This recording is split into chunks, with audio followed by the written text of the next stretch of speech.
Welcome. And I can hear many people are joining in. And I think it's because if you know who our speaker is today, it doesn't matter where you are going to tune in. I had so many people going, just wow, that you have this speaker on. And it's because he started in the direct selling profession many years ago.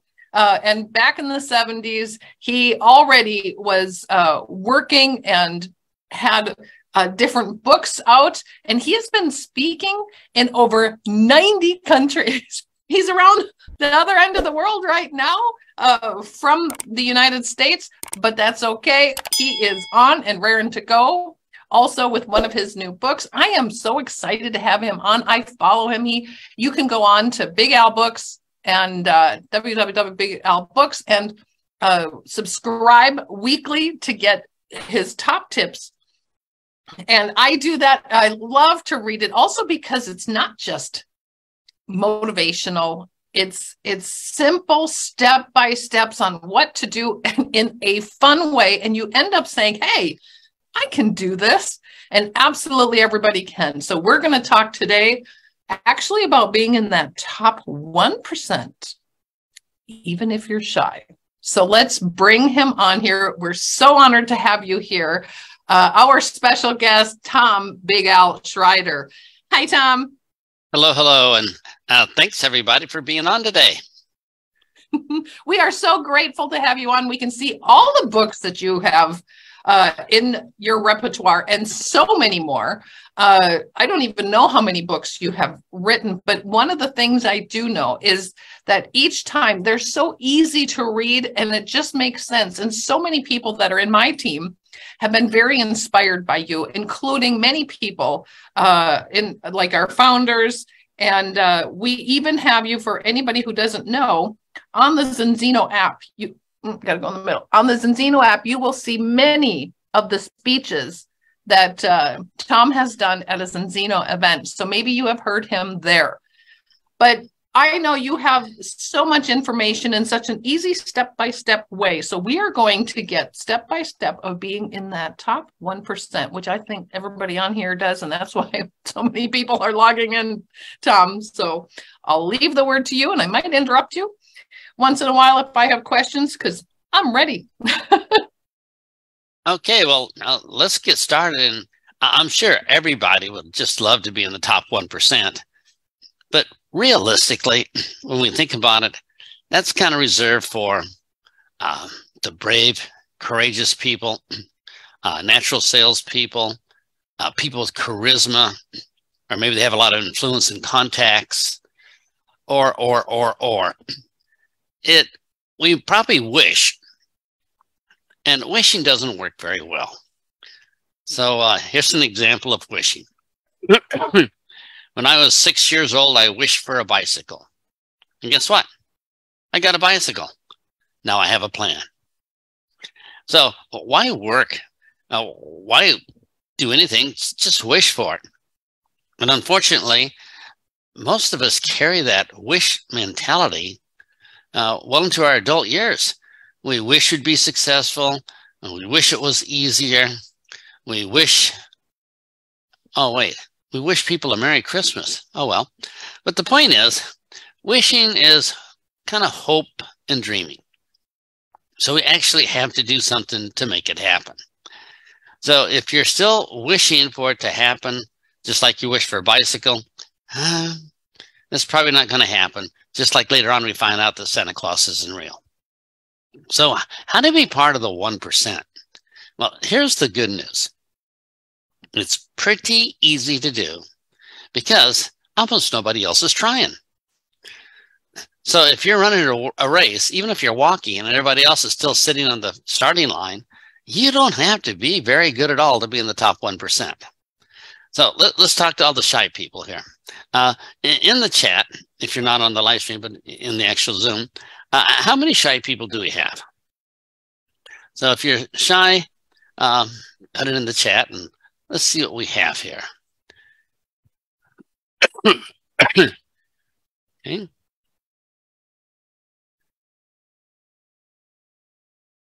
Looks like we have quite a few shy people. So the question is, why is it as a shy person, we don't think it's possible for us to be in the top 1%? Because we think the top 1% has to have a certain skill or personality to pull this off. And the answer is not really. So if you are shy, get your pencil and paper ready. I'll show you the 7 little steps that you can use to be in the top 1%. And you don't have to be an Instagram model like me. You don't have to have a million volts of personality. Anybody can do this. So here's the 7 steps. And if you don't want to write them down, that's good. I'll cut and paste them in the end. But let's start with step number 1. Step number 1 is to show up. Well, everybody here has that already on this call. We've all showed up. But think how many people don't show up. They sign up for the business and they disappear.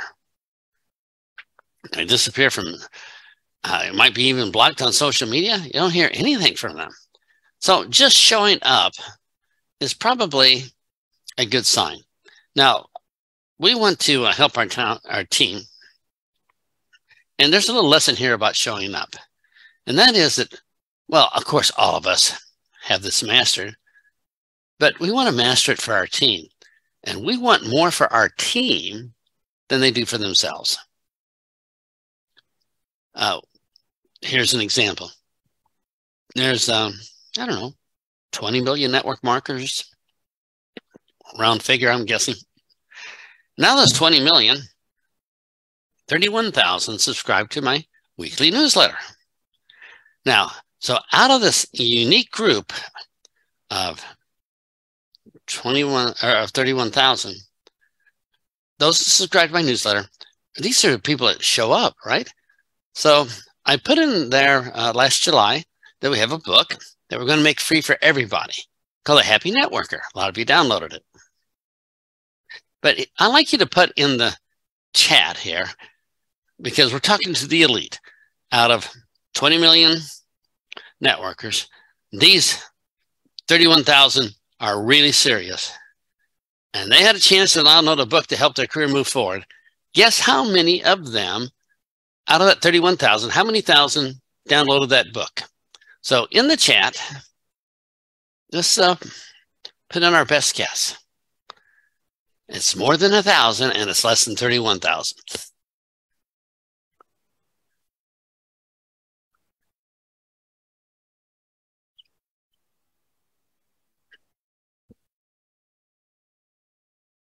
These people get the newsletter twice a week. They're big fans. And here's the answer. 4,000. That's barely more than 10%. So out of the people that raise their hand and says, yes, I'm really committed, I'm going to show up. Give me a book free, I'll download and read it. 9 out of 10 didn't. So what I'm going to say is, don't be surprised when people tell you that they're going to do something and they don't.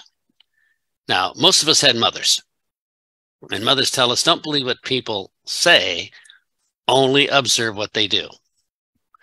So if you take 31,000 totally dedicated network marketers, and 9 out of 10 of them still aren't showing up, you can realize that, gosh, I can be the top 10% by doing almost nothing. So number 1 is to show up. You show up for meetings, show up for trainings. Just show up. Everybody here has that mastered because you are on this call. So if you're having a little checklist here, you got number 1 out of 7 done already.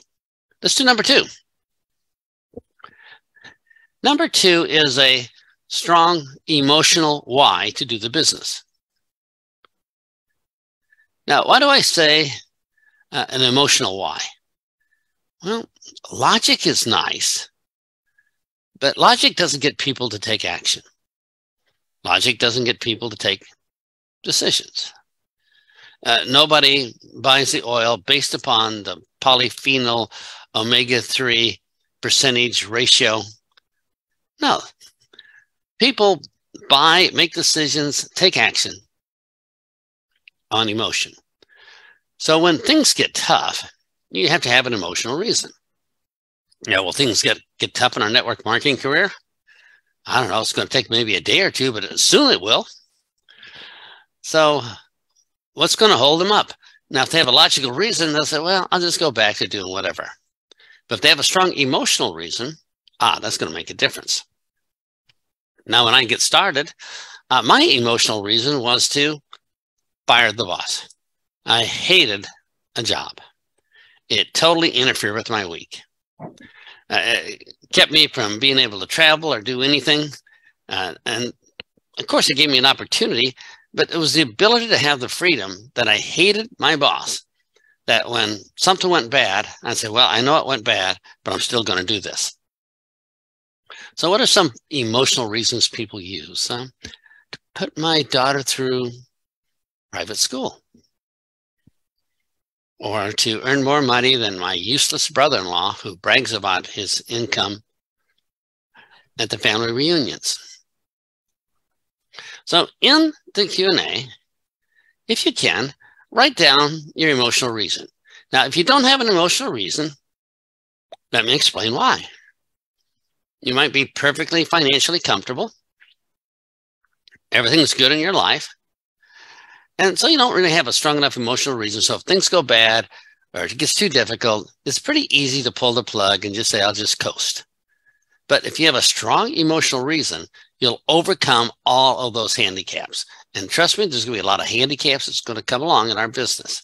So what do you have for some really good emotional reasons that no matter how bad things are, you're still going to be able to say, I'm doing this. So, Carla, what do we have there? Can you read a few of these? Mm-hmm. Let's see. I'm going.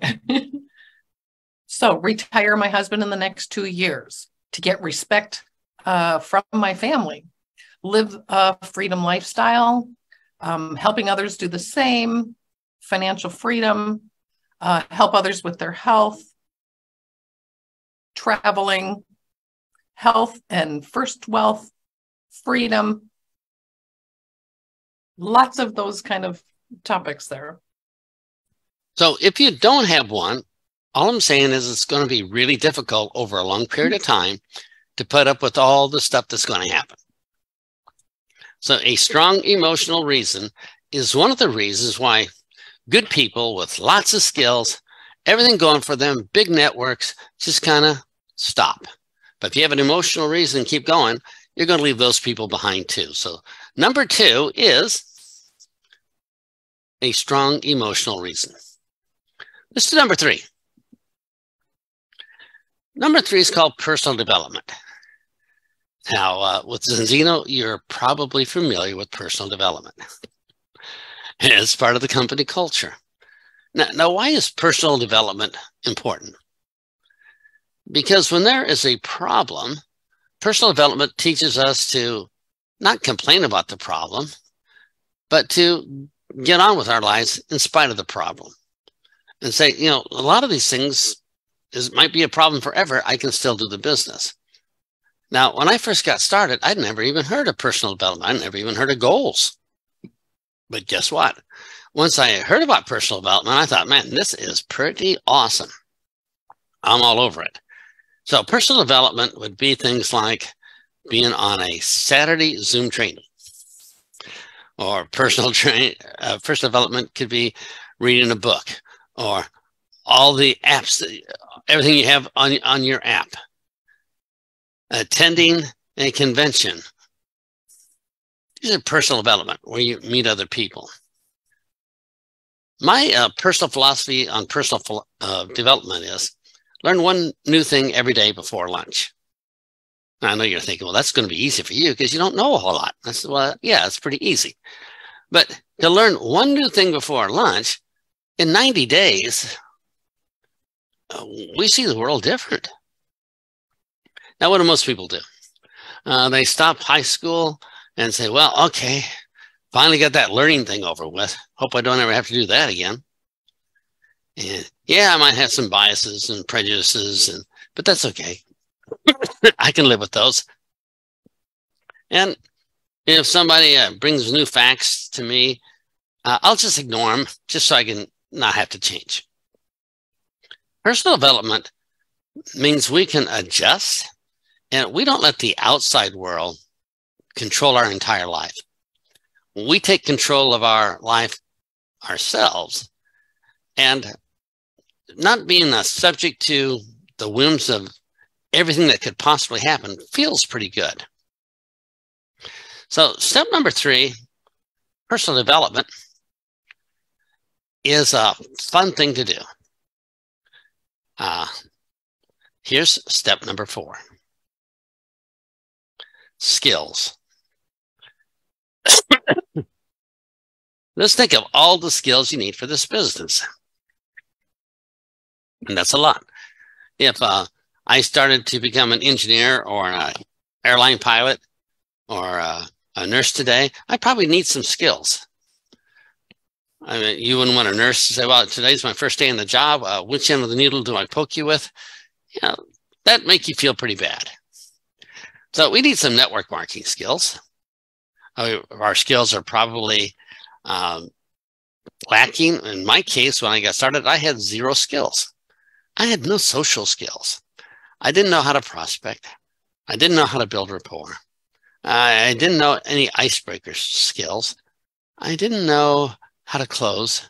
I didn't know how to do a presentation. And, you know, the list, I didn't know about the color personality. The list of skills go on, but you know, say out of the 25 skills, 4 of them are pretty basic. When we get started, if we get these 4 under control, we'll know what's happening every time we sit down with people. If you're not familiar with the 4 core skills, here they are. Number 1 is rapport. First thing we want to do when we talk to somebody is rapport. Not sell, not pitch our icebreaker, but just rapport. Getting them to trust us, at least listen to us. Now, in the beginning, we're probably talking to people that already know us, so we have some rapport already. But later on, what's going to happen? We're going to be talking to strangers. So we're definitely going to need a much higher level of rapport. So ask yourself, do I have good rapport skills? Now, if you do, that's about 80% of it right there. If people like you and trust you, they're not going to remember all the facts. Probably remember none of the facts, but rapport is big. The second skill is icebreaker, which is, opening the conversation with a question or a statement so that they say, yeah, this is what I want to talk about. So if I lived in Minnesota, which I don't, maybe for rapport, I would say, you know, you want to go ice fishing today? And that's kind of an icebreaker too. And people say, well, yes or no. So it's nothing big, but you have to introduce your business into the conversation. You just can't jump from, hi, how are you? How's the weather? Do you want to be a distributor? There's a big gap there. So once you give people an icebreaker, they're going to make a quick decision, yes or no. And the decision is, if the answer is no, I'll change the subject. If the answer is yes, then continue. Well, they've already made that decision, so you continue with the presentation. Now, do you have a presentation skill? Well, you have this great 1-minute presentation that artists put together, right? For $3,000 a month. That's an easy presentation. People can learn all the details later. But it's a simple, easy skill to learn. So those 4 things is all we really need. When you give a presentation, people have already made up their mind if they're interested or not. As long as you don't say something stupid, they're probably going to stay interested. And what I mean by that is whatever you and I offer is probably better than what they have right now. So what's the only reason they would say no to it? Well, people aren't dumb. They say no to it because we didn't build rapport, they don't trust us, or they think something fishy, or trying to sell or manipulate them. So the rapport skills kind of move all that barrier so they can just listen with a fair hearing, and then they can decide if it's something for them or not. So those are the first 4 steps. So I'm just going to put them here in the chat. And here's my question. How many of these skills or steps here are rejection-free? Because if you're shy, you want to avoid rejection. And you say, well, wait a minute. There's no rejection in learning a skill. I can do that online. Personal development, strong emotional reason. As a matter of fact, the first 4 steps out of the 7 steps are totally 100% rejection-free. So if you're shy right now, you're probably smiling, and you should, because, hey, all I have to do these, and I'm ahead of just about everybody else in the world. So you say, okay, that sounds pretty good. Let's do the hard part. Step number 5 is taking action. And oh, this can be a problem. Now, you probably know somebody who's memorized the entire ZINZINO presentation and probably have done all the research and hasn't talked to anybody. There's a saying that learning a skill but not using it is the same as not learning the skill. So we have to take action. One of the big challenges, especially that shy people have, is step number 5, taking action. Now, when I got started, show up, no problem with that. Strong emotional reason, oh man, that was great. Personal development, I love that. Skills, I had 0 skills. So if you were my sponsor, you'd probably say, oh, Big Al's a number 4 and a number 5. He has no skills and he doesn't take any action. Now, why didn't I take action? Well, probably because I didn't know what to do. I didn't know what to say. And I was worried about rejection. I hadn't learned enough skills to do it effectively. So ask yourself, out of those first 5 we've mentioned, which one do you find to be the hardest for you? So in the chat there, I'll put in if it's step 1, 2, 3, 4, or 5.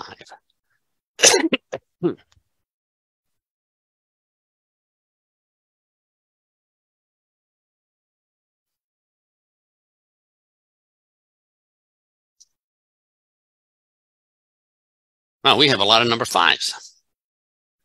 And that's where a lot of people let their career die. But if you take action, here's something that's interesting. Even if the action you take is just really tiny, as long as it's in the right direction, you're making progress. You're making more progress than all the people sitting and hoping for something magical to happen, that are wishing and hoping and dreaming. So how do you fix number 5, taking action? Well, we're going to say, there's a lot of fear going on, but what's that fear coming from? Is it from deep psychological problems from our childhood? Is it because we don't know what to do?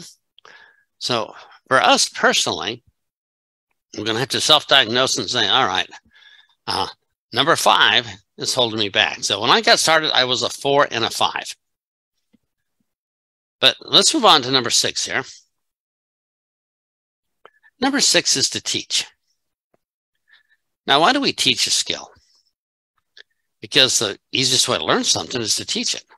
You have to know it backwards and forward, be able to answer questions. You have to clarify your thoughts. You say, well, why have I written 40-some books? Well, not because I want to be staring at a computer screen all day, but because if you write a book, you got to really clarify your thoughts, think of how to explain it, make it more compact, more usable. So you want to be able to teach. So you're going to take a look at yourself and your team members and say, which ones are okay with taking and investing some time teaching them what they need to do. Now, let me see. We have one more to go. And number 7 is find a comfortable way to do the business.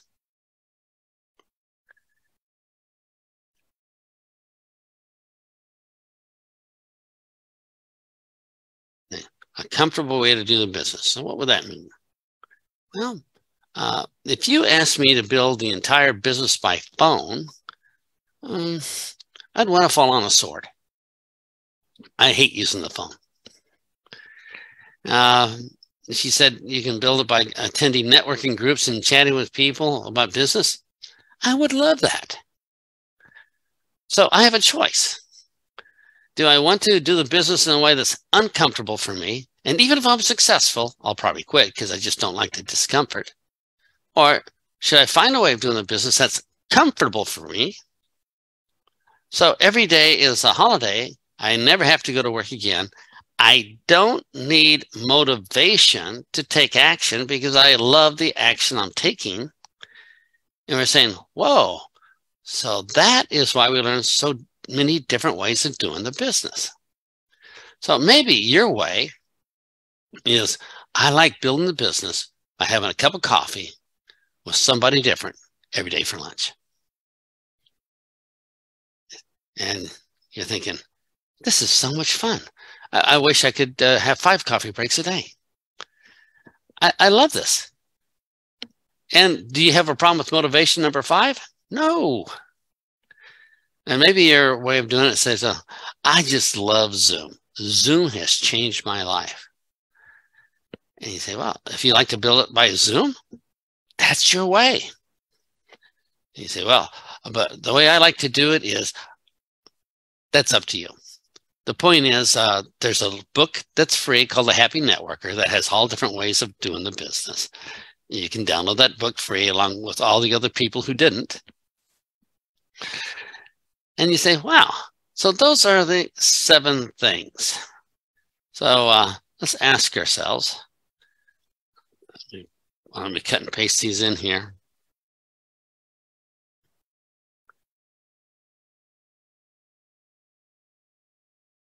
There you are. Those are the 7 steps, if you're looking in the chat. Do those 7 steps, and you're going to be in the top 1%.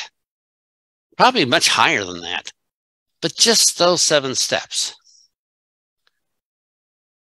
So if you are shy, you can do this. Now, when I got started, I will tell you that I would be someone called a 4-5-7, which is I have no skills, no clue what to do. I'm afraid to take action because I don't even know what to do without rejection.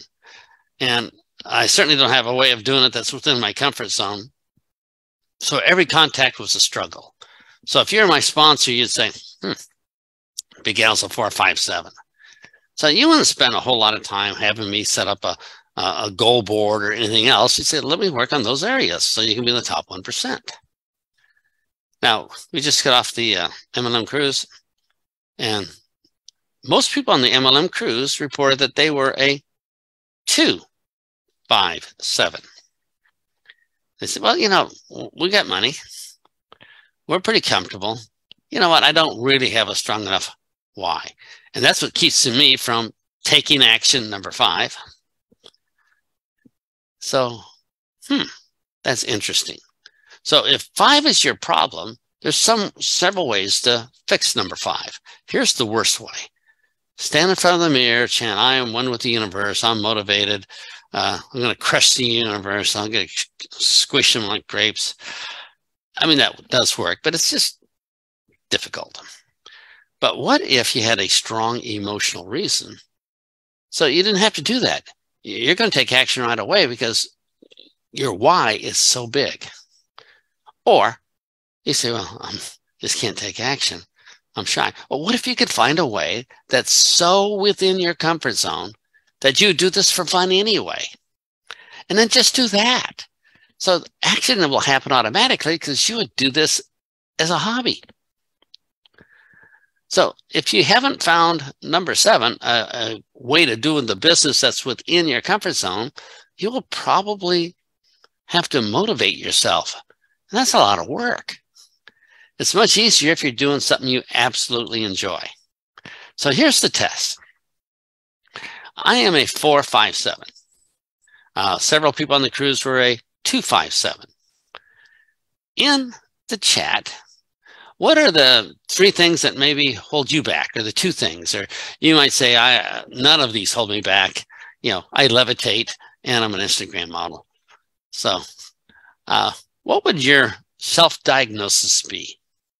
And while you self-diagnose yourself, you say, wow, this will help me that one size doesn't fit all in my group. You know, some people could be like a polished public speaker, like Art Jonak, and he loves to talk to groups. But me, man, I can never do that.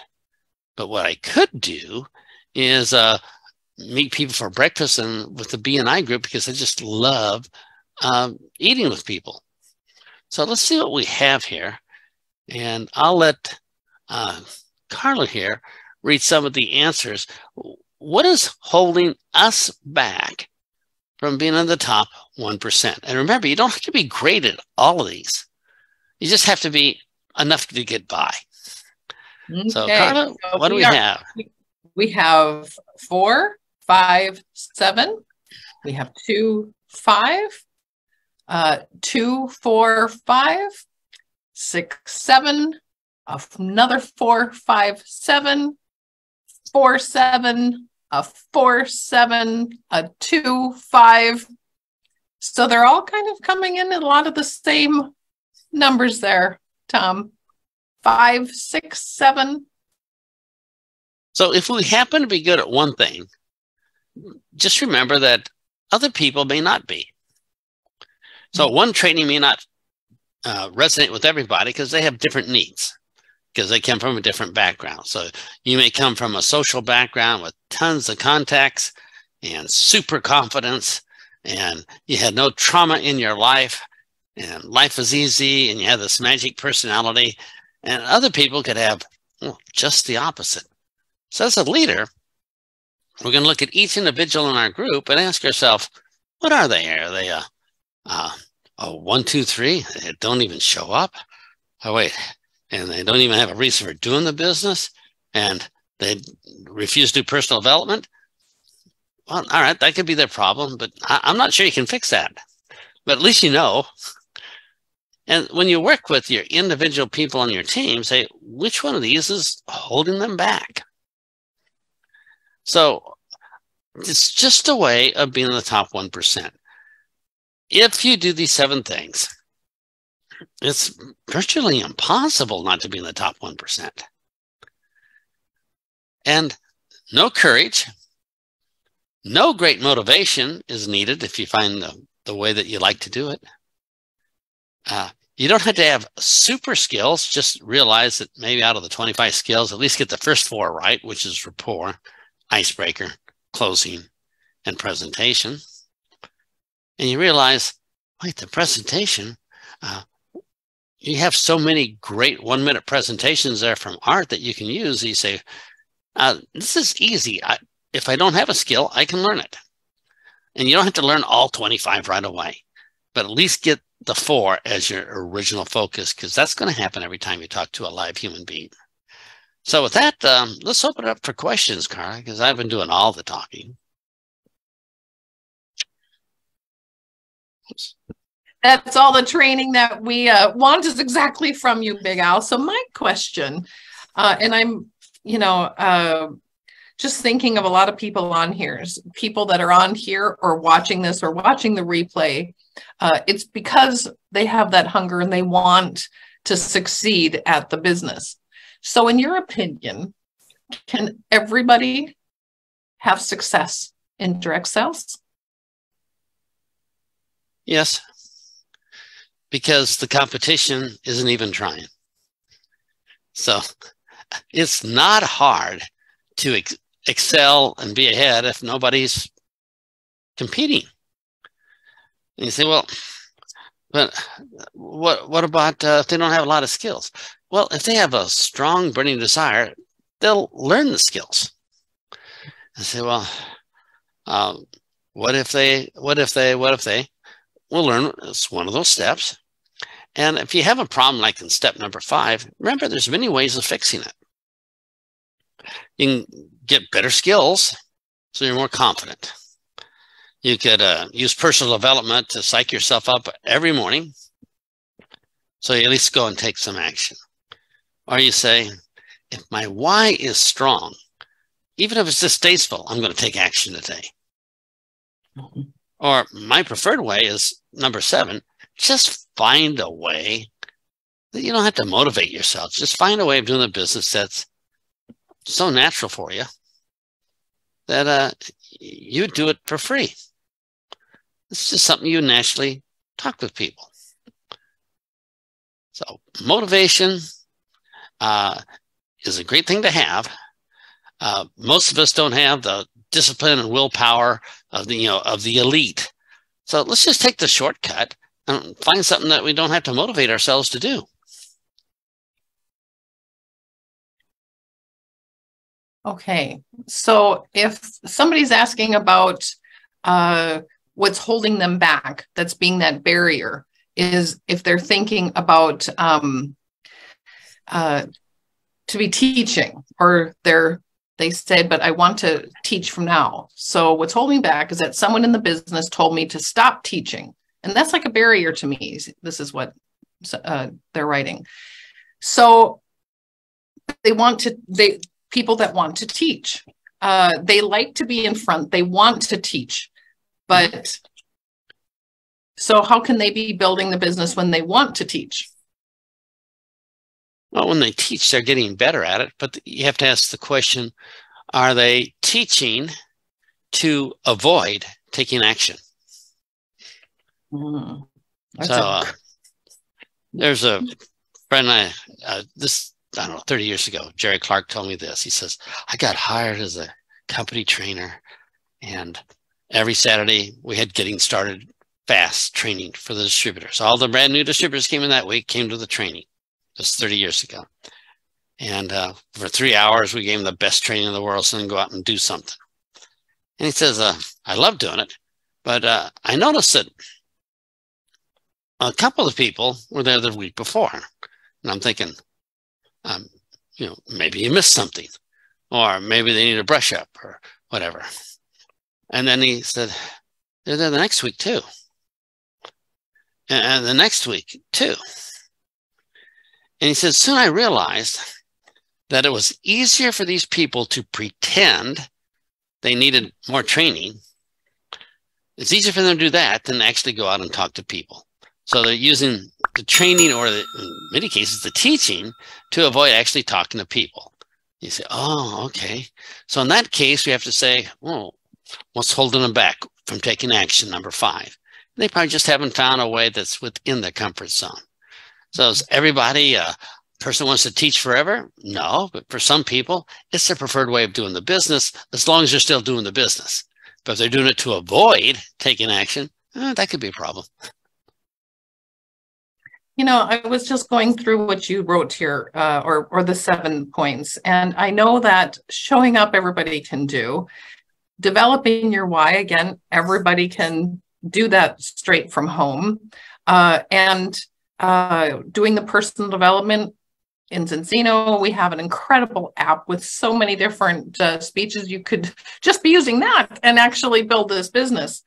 Now, the skills is something that if people, as you said, people, if they're willing to do it, there's a lot of resources to be building these skills. And actually, of the top 4 to get started with, you can even see on your background that you have books on each of those topics, called them about closing, about ice breaking. And so if people really want to get into depth of that, it's doing that. And then in regards to teaching or taking action by doing it, that's what I'm going to come back to, because if you've done something, you can teach it.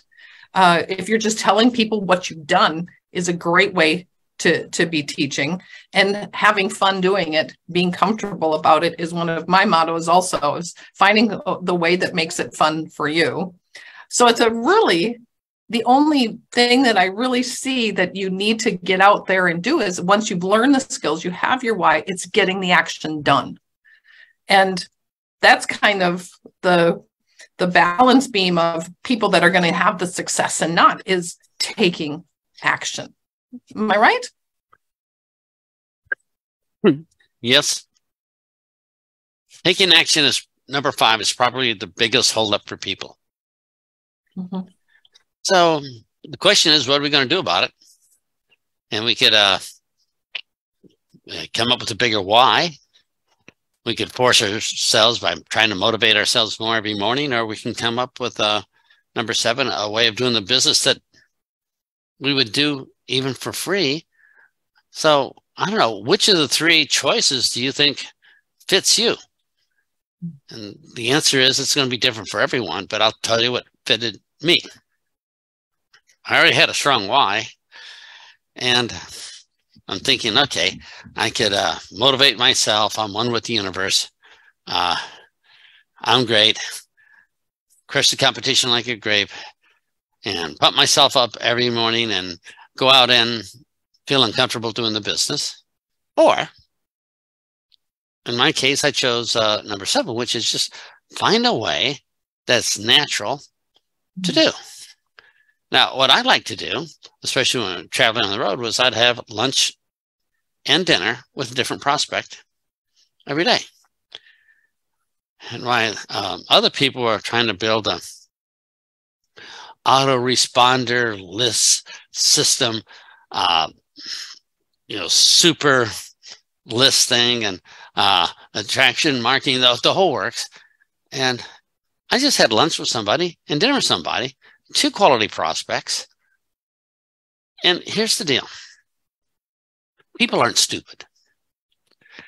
They tend to make good decisions. The only reason they make a bad decision is they don't trust us. So think about what you offer. You offer people a chance for better health, but they can measure and see the difference. Or they can just hope what they're taking is working with no idea. So for the rest of life, they're going to be trying to something with no idea if they're wasting their money or not, if it's going to make a difference or not. Or they can find out right away. So let me see. What do you think most people would do if there's no bias? Let's see. Well, if there's no bias, I'd probably give this a try. So when we talk to people, they're thinking, you're a salesman, too good to be true. You're going to try to sell me something, force me to do something against my will.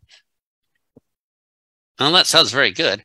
So if you can use your skills, the rapport skill, to get rid of all that stuff and just say, hey, here's the deal. Put all that aside, whether you want to do something good for your health or not, that's your decision. No problem.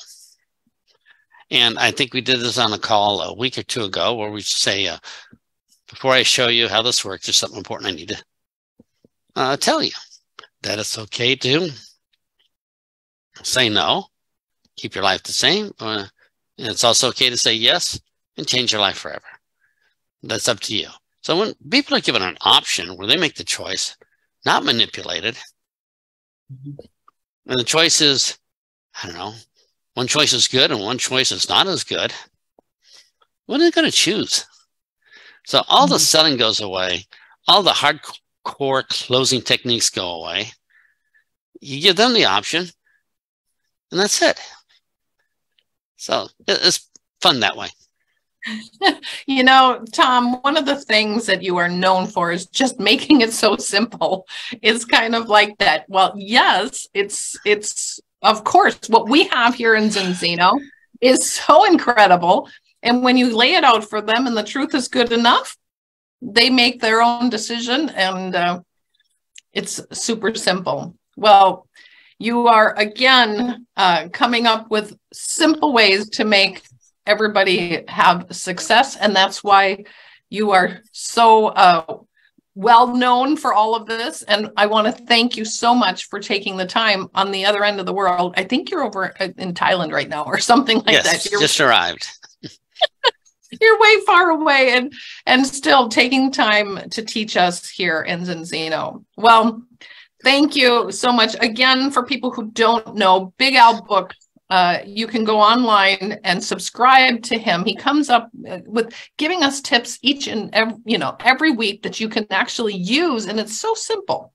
And it's also a lot of fun to watch. And there is a lot of content on there that is free.